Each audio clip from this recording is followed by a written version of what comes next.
where you know and become conscious of a certain element of irreducible rascality in you that lies at the very core of the will. And the question is, how do you will to abandon your will? You see, that's the problem. You must try not to try. You must freely give up your freedom. So in the words of the prayer, God, in knowledge of whom standeth our eternal life, whose service is perfect freedom. In the original Latin, whom to know is to live, whom to serve is to reign. R-E-I-G-N. So there is the puzzle of Christianity. Furthermore, we must remember that it's a terribly serious religion. There never was. Whereas the Hinduism views the whole world as the play, the sport, the leela of the divine. In the West, the world is serious. It is a tragic view. If it's a dramatic view at all, it's a tragic drama. Whereas the Eastern view is it's a comedy. Although it's curious, isn't it, that Dante could write the Divine Comedy.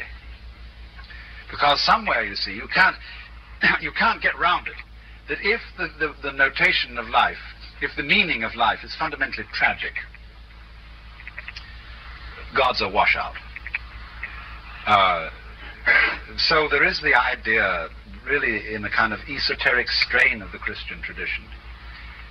Dante brings it out, you see. When he heard the Song of the Angels, he said this sounded like the laughter of the universe. And all those angels in heaven get around the throne of God, and they sing Alleluia, Alleluia, Alleluia forever. And everybody, every child who goes to church thinks, oh, what a drag. You mean we've got to go up there and, like a church service forever, sing Alleluia around the throne? But you see, the preachers don't get it across, because they don't swing. They don't realize that this word Alleluia is a kind of a dance word. It's like it's like scat singing, where all the meaning goes out of the language, and it's just rhythm. It's just sheer exuberance. And Dante makes this quite plain, that these angels surrounding God have found it. They found the point. And there's no need for anything else, and the point has no point beyond being the point. It doesn't serve any end beyond itself. It's it. You're there. You've arrived, and they just go out of their minds.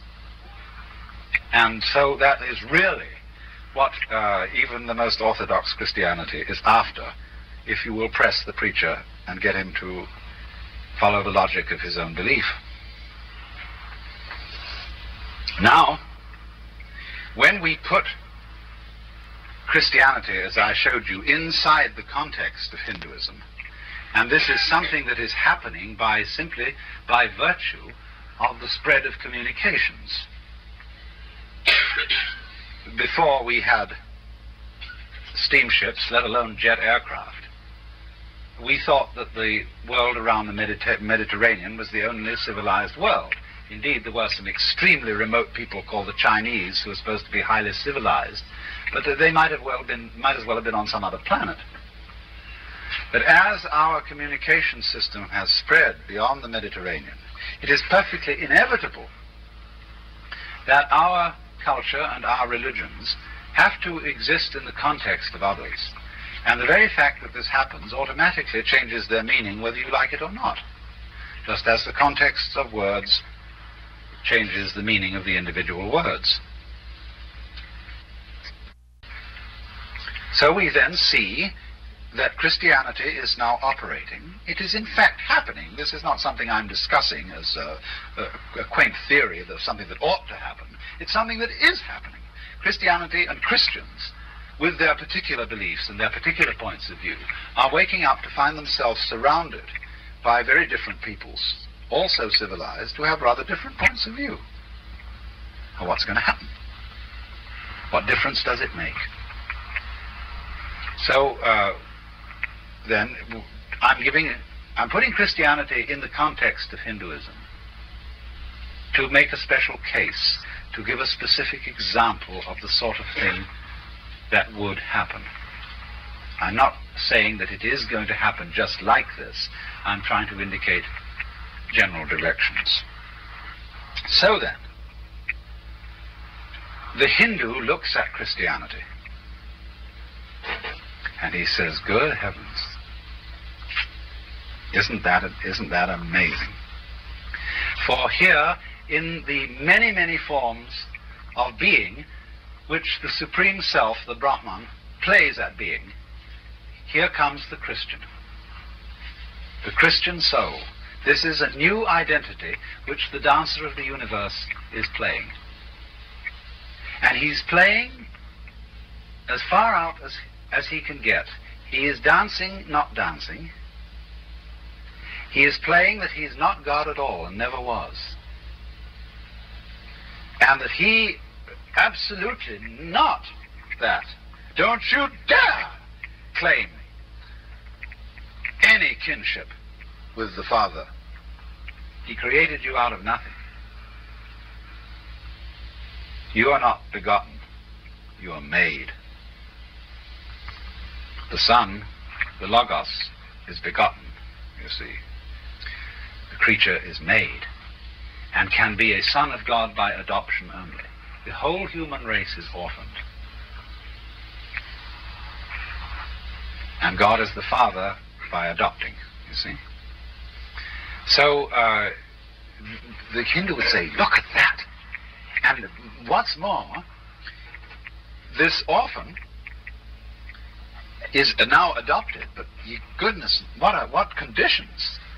Once you become adopted, you become responsible for making that choice between the good and evil.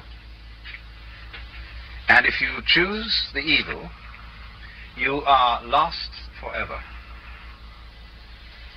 Absolutely lost, and you won't just be annihilated.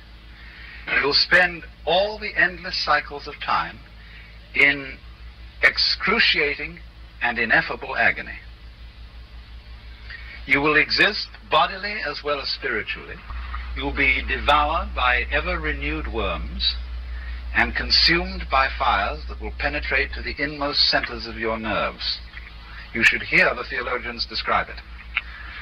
If you look at my book, The Two Hands of God, I've got quotes in there from a great, very sophisticated German theologian, Matthias Schaben, who is one of the great horror writers of all time, because he describes hell in the most sophisticated philosophical language.